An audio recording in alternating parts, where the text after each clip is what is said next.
Greetings. We're starting a new chapter here today, chapter 4. And this is called the von Neumann model. Von Neumann. Model of computation.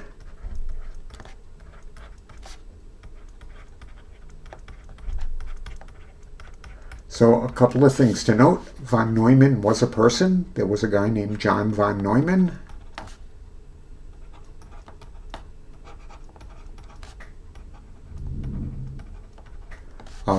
He was a Hungarian mathematician.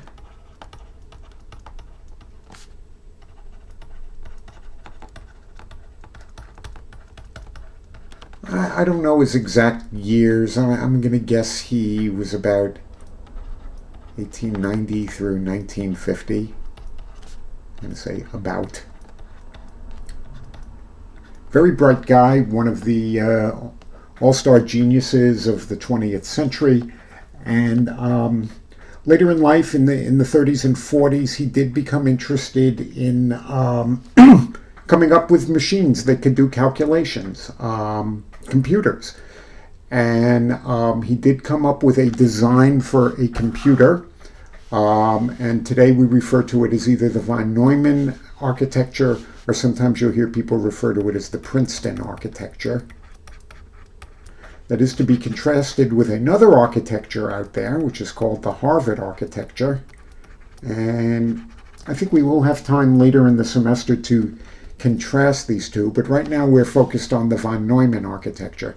The other thing I want to say, there are lots of people out there that have no idea how to say this man's name. It's not von Neumann, Neumann, N-E-U. You would say that, von Neumann. So anyway, this is going to seem, maybe you knew this and you're wondering what the big deal is, but we'll see what the big deal is later on when we can compare it to another architecture. But basically, the von Neumann architecture looks something like this. There's this box here. And this box is called a computer. And hooked up to this computer, there are input devices. And these connect to it.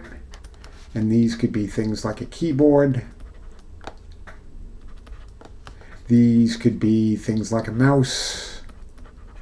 These could be lots of things. These could be a disk. Over here on the other side, there are output devices.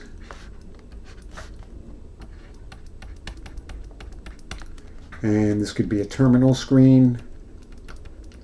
This could be a printer. Lots of other things.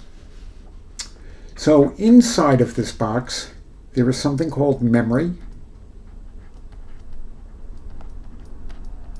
And physically, as we've done before, memory looks like this big array. But there's actually something else to memory too.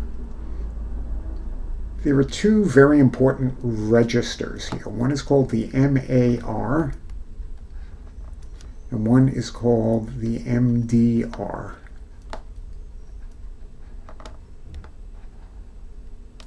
And this whole thing here together, these two registers here, plus this big array, that's this thing that we call memory.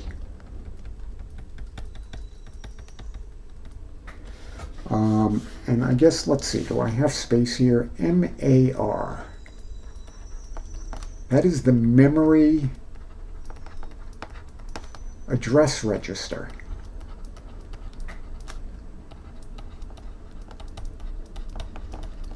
And the MDR is the memory data register.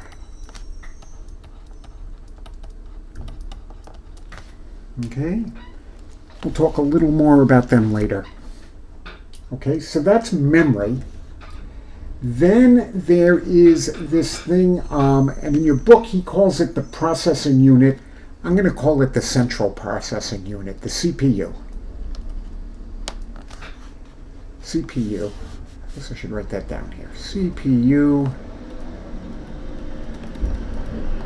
central processing unit. And the central processing unit is made up of something called the ALU,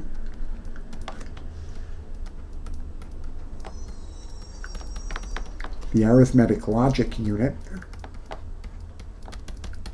So inside of here there is the ALU. Okay. There is some temporary storage.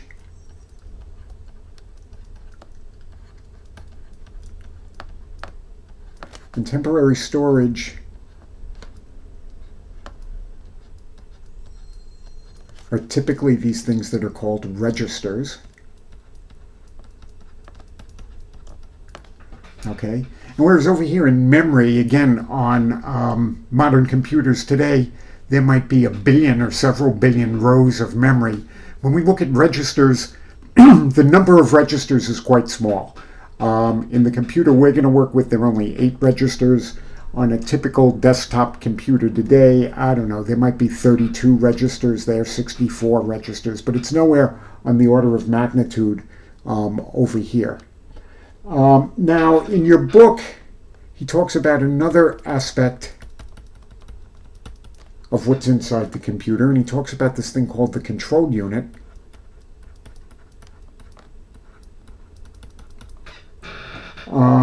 And he says that the control unit is actually made up of 2 more very important registers that we're going to talk about.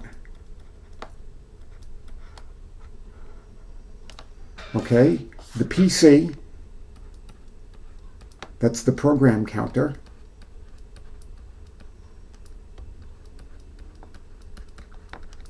And then there is something called the IR, that's the instruction register.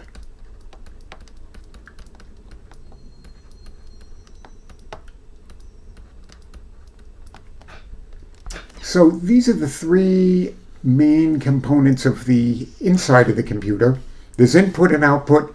The other thing is, I'll draw it, I'll put it over here.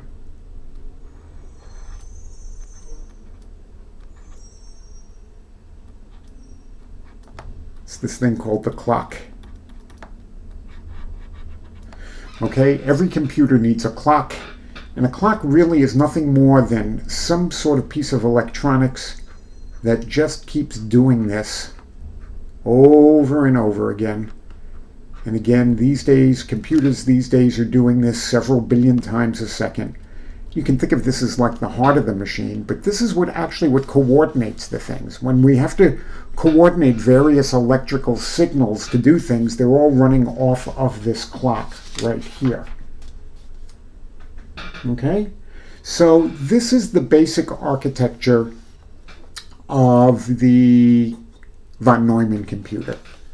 Now maybe what we can do is we can, let's get this out of the way. We can talk about some of these things. Okay, so let's talk about the control unit.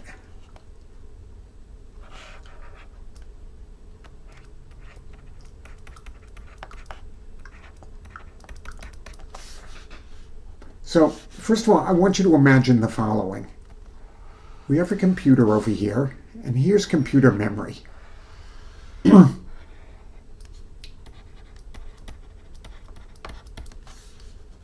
again, we've got these slots.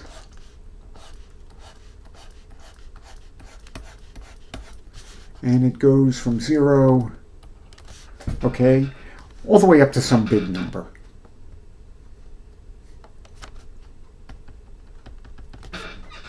And I want to assume that someplace in here, maybe starting at location 100, here's my program.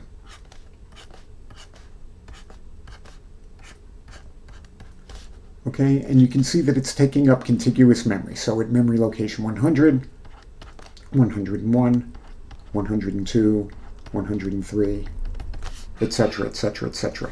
This is when my program starts here at memory location 100. Now there is this register called the PC, the program counter,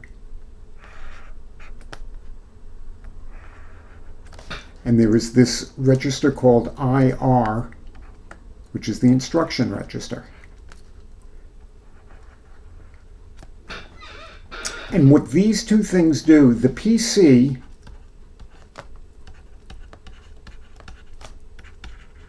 holds the address of the next instruction to execute.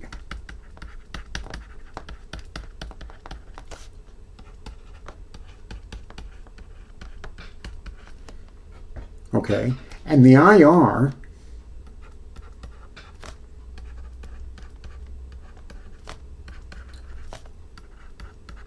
holds the currently executing instruction.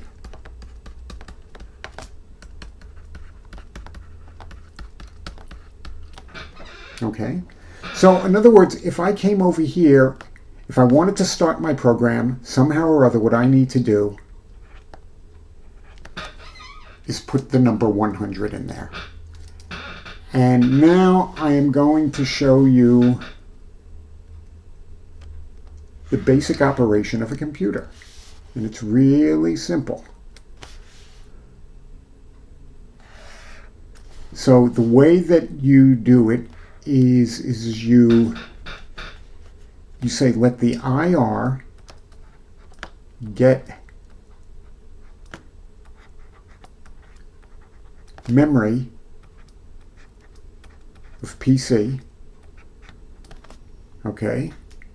And this is sometimes what's called the fetch part of execution. And then what we do after that is we let the PC get PC plus 1.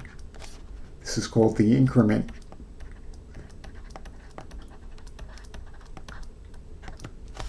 And then what we do is we execute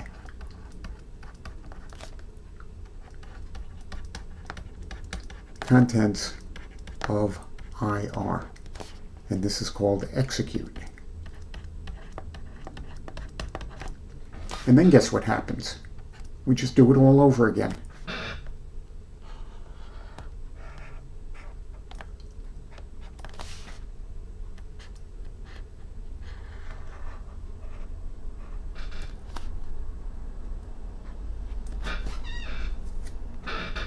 Okay, isn't that amazing? That's the whole execute, that's how a computer executes a program. Now we're going to see a little later on in the semester, we're going to have to modify this ever so slightly. But you can see that what goes on here, if we were to come back over here to this picture here, and let's do the following. Let's clean this up a little bit.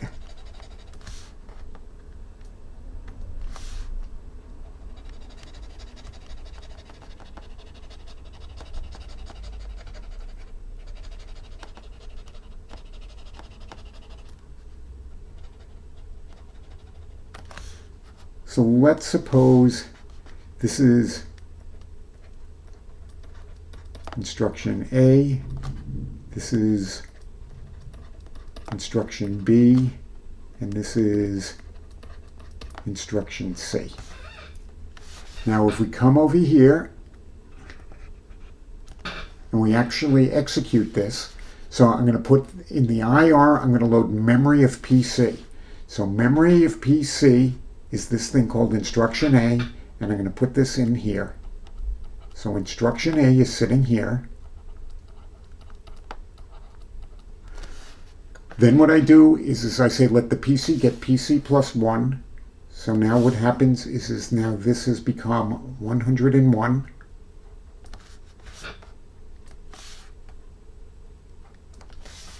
And then I execute whatever instruction A is all about. I don't know what it is yet, but it's some instruction. We'll get to specific instruction shortly.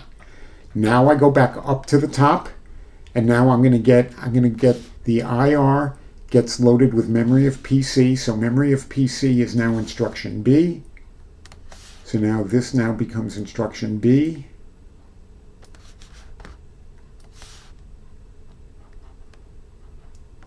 PC gets PC plus 1.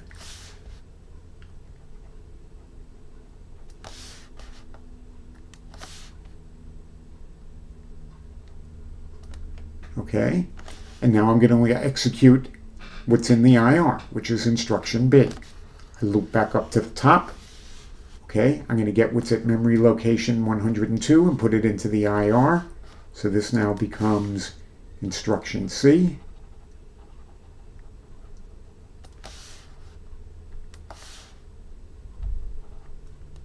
Okay, PC gets PC plus 1.